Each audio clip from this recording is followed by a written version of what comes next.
All right, let's jump into another deep dive. Today we're going way back to the 14th century to take a look at the life and thought of Nicholas of Autrecourt. A fascinating, but maybe not super well-known figure, even among philosophers. True, he wasn't exactly a household name even back in his day. Right. He definitely ruffled some feathers, though. He liked to challenge the status quo, and he wasn't afraid to take on some of the biggest names in philosophy, even ended up on trial for his views. Yikes, that's taking academic debate to a whole new level. But okay, before we get to all the drama, let's start with the basics. Who was Nicholas of Autrecourt, and what can you tell us about his life? Well, like with a lot of figures from that time period, the biographical details are a little bit sketchy. We know he was born sometime between 1295 and 1298 in the Diocese of Verdun, France. Okay, so we have a place and a rough date of birth. What about his education and, like, his career path? It seems he was quite the scholar. We know he probably studied at the University of Paris, potentially even at other prestigious universities like Orléans, Avignon, or Montpellier.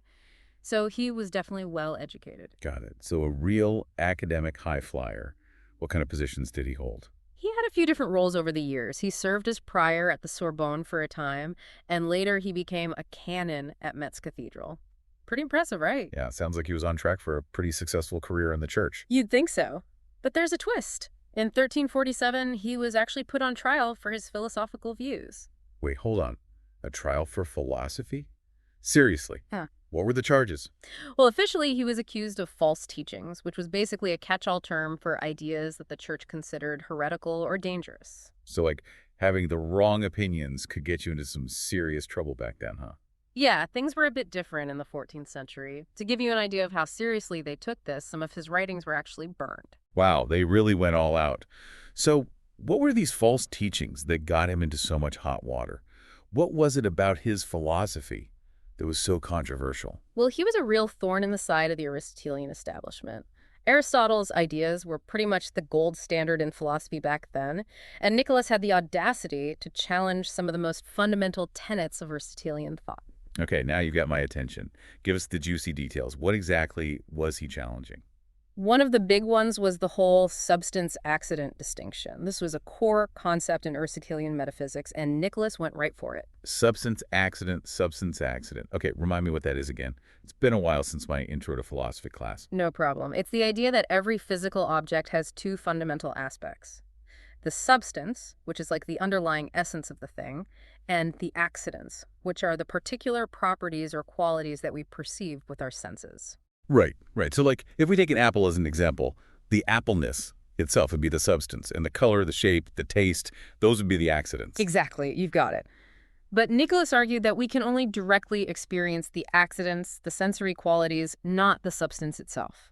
And if we can't experience it, how can we even know it exists? Okay, I see where he's going with this. It's like, how do we know there's actually a chairness Yeah, behind the chair that we see and touch? precisely. And he pushed this line of thinking even further when it came to the principle of causality, the idea that every event has a cause. Oh boy, here we go. I can already feel my brain starting to hurt. It gets pretty heady. So the standard Aristotelian view was that causes are real things that produce their effects, right? Like if I hit a billiard ball with a cue stick, the impact of the stick causes the ball to move. Makes sense to me. That's how the world seems to work. Sure, but Nicholas argued that we only ever observe events happening in sequence one after another. We never actually perceive the cause itself. Huh. Okay, I think I see what he's getting at. Like we see the cue stick hit the ball, and we see the ball move, but we don't actually see the force that makes the ball move. Exactly. So how can we be certain that the impact of the stick really caused the ball to move? Could there be some other unseen force at play that we're just not aware of? Okay, now my head is officially spinning. If we can't be certain about causes, what can we be certain about? It sounds like he's pushing us towards some kind of radical skepticism. Well, that's a good place to pause for now because Nicholas wasn't quite the complete skeptic that he might seem at first glance. And that's where things get really interesting. But we'll have to save that for the next part of our deep dive. Okay, now you've got me hooked. I need to know how he reconciled those skeptical arguments with the rest of his philosophy. We'll be right back after a short break. Welcome back to our deep dive into the world of Nicholas of Autrecourt. When we left off, we were wrestling with his skepticism, especially his doubts about substance and causes, and you were about to tell us how he managed to believe in our senses at the same time. Yeah, it's one of the things that makes him such a fascinating and complex thinker. It's tempting to just label him a skeptic and call it a day, but he was much more nuanced than that. He did believe in sense perception, but in his own unique way. Okay, I'm all ears. How can you be skeptical about substances and causes, but still trust your senses? Well, for Nicholas, the key was to distinguish between appearance and judgment. He said that our senses give us appearances, the raw data of experience, and those appearances are always reliable. The problem comes when we try to make judgments based on those appearances, when we go beyond what our senses are directly telling us. I'm following so far. So, like if I see a red apple, my sense of sight is giving me a reliable appearance of redness and roundness, but my judgment that it's actually an apple might be wrong. That's exactly it. The apple could be a wax replica, or it could be some kind of clever illusion. For Nicholas, the error isn't in the sense perception itself, but in our interpretation, our attempt to go beyond the immediate experience and connect it to a bigger concept like apple. This is reminding me of all those optical illusions where you think you're seeing one thing, but it turns out to be something else entirely. It's like our senses are playing tricks on us. Well, Nicholas wouldn't say that our senses are playing tricks on us. He would say that the senses are doing their job perfectly well, giving us accurate appearances. It's our minds that jump to conclusions, making judgments that go beyond what the senses are directly providing. Okay, that makes more sense. So he's not saying we should distrust our senses altogether, just that we need to be careful about the judgments we make based on them. Right. He was advocating for a kind of careful empiricism, a way of building knowledge from experience, but with a healthy dose of caution about our own interpretations. I like that careful empiricism. It seems very balanced. He was skeptical, sure, but not in a way that just shuts down all possibility of knowledge. Right. He was searching for a solid foundation for knowledge, something we can be certain of, Right. and he thought he found it in the immediacy of sensory experience. So how do we make sure that our judgments are based on solid sensory evidence? Did he have any specific criteria for that? Yeah, he did. He introduced this really interesting concept called appearances in the full light. He said that appearances are most reliable when they're clear, distinct, and free from distortion, like when you're looking at something in broad daylight with perfect visibility. That makes sense. It's like saying, don't judge a book by its cover if you're reading it in a dimly lit room. You might miss some important details. Exactly. For Nicholas, the lighting, the angle, the context, all these things can influence how we perceive things. So to form true judgments, we need to make sure we're basing them on the clearest, most reliable appearances possible. This is really making me think about how often I jump to conclusions based on incomplete or fuzzy perceptions. It's a good reminder to slow down and really pay attention to what my senses are telling me. I think that's a valuable insight that we can all take away from Nicholas's philosophy. He was pushing us to be more mindful, more aware of the limits of our own perception and judgment. Okay, so we've talked about his skepticism and his theory of knowledge, and we've touched on his views on substance and cause. But earlier, you mentioned that he had this radical idea that everything is eternal. I'm still trying to wrap my head around that one. Yeah, that's where things get really mind-bending. To understand where he was coming from, we need to dive into his views on motion, matter, and change. And that's where his rejection of hylomorphism and his embrace of atomism come into play. Oh, those are some big words. Hylomorphism, atomism. I'm going to need a little help unpacking those. Sure, no problem. Hylomorphism was the dominant view of matter and change in the Aristotelian tradition. It's the idea that all physical objects are made up of two things, matter and form. The matter is like the raw material, the stuff the thing is made of, and the form gives it its specific shape, structure, and properties. So, like, if we go back to that apple example, the matter would be the, I don't know, the apple stuff, whatever that is. And the form would be what makes it an apple, giving it its round shape, its red color, its sweet taste, all that. Exactly. And change, according to this view, happens when matter takes on a new form or loses an existing form. So an acorn becomes an oak tree because it takes on a new form, right? That's hylomorphism in a nutshell. Okay, I think I'm getting it. Yeah. But where does Nicholas fit into all of this? Well, he wasn't a fan of hylomorphism at all. He argued that if we can't have certain knowledge of substances, and remember, he was very skeptical about substances, then we can't have certain knowledge of prime matter either. Prime matter being the formless, completely undetermined matter that Aristotle thought underlay all physical objects. I see. So he's basically saying that if we can't be sure about the underlying essence of things, then this whole idea of prime matter is just a bunch of speculation. Exactly. He thought it was a concept that went beyond our experience, something we couldn't directly perceive or prove, so he rejected it. Bold move. So what did he propose instead? Did he have an alternative view of matter and change? He did. He was drawn to atomism, which is this idea that all matter is composed of tiny, indivisible particles called atoms. These atoms are eternal and unchanging, and all change in the universe happens through the rearrangement of these atoms. So instead of matter taking on different forms, it's just atoms combining and recombining in different ways, kind of like Legos, but on a much smaller scale. That's a good analogy. And this is where his idea of eternity comes in. If atoms are eternal and everything in the universe is just a different arrangement of atoms, then everything is ultimately eternal. There's no real creation or destruction, just rearrangement. Wow, that is a seriously different way of looking at the world. Yeah. No wonder he got into trouble with the church. Yeah, it was a pretty radical departure from the accepted view, which was that God created the universe out of nothing. Okay, so we've got atomism, we've got eternity. But there's one more piece of the puzzle that I'm curious about.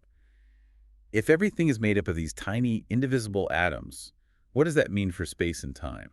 Does he think they're made up of atoms too? That's a great question, and it's one that Nicholas grappled with as well. He argued that if matter is composed of indivisible units, then it follows logically that space and time might also be structured in a similar way.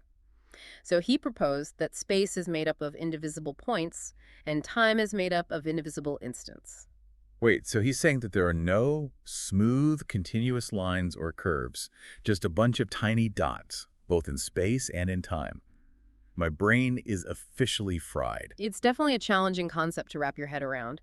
He believed that motion was just a series of jumps between these indivisible points in space and time, not a smooth, continuous flow. Okay, this is all incredibly fascinating, but I have to admit, I'm feeling a little overwhelmed. We've gone from skepticism to sense perception, to atomism, to eternity, to indivisible points in space and time. It's like a philosophical roller coaster. It is a wild ride, and we've only just scratched the surface of Nicholas of Autrecourt's thought. There's so much more to explore, and it's all connected in this really intricate and fascinating way. Well, I'm definitely eager to hear more, and I'm sure our listeners are too.